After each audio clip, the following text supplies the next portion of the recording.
বৈশাখী মেলার আবহে জোয়ার রমরমা চলছে রাজ্য জুড়ে। দিকে দিকে মাতব্বরি করছে শাসক দলের একাংশ চেলা চামুন্ডা। এয়ারপোর্ট থানা এলাকায় মেলার নামে জোয়ার আসর থেকে আটক 3 জোয়ারি।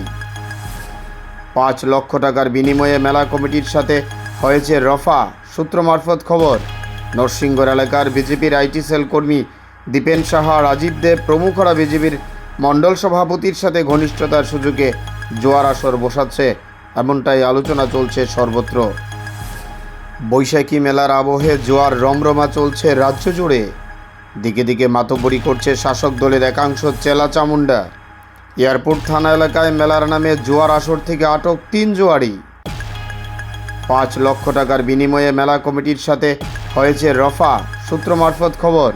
নরসিংগড় এলাকার বিজেপির আইটি সেল কর্মী দীপেন সাহা, রাজীব দেব প্রমুখরা বিজেপির মণ্ডল সভাপতির সাথে ঘনিষ্ঠতার সুযোগে জোয়ার আসর বসাচ্ছে, এমনটাই আলোচনা চলছে সর্বত্র।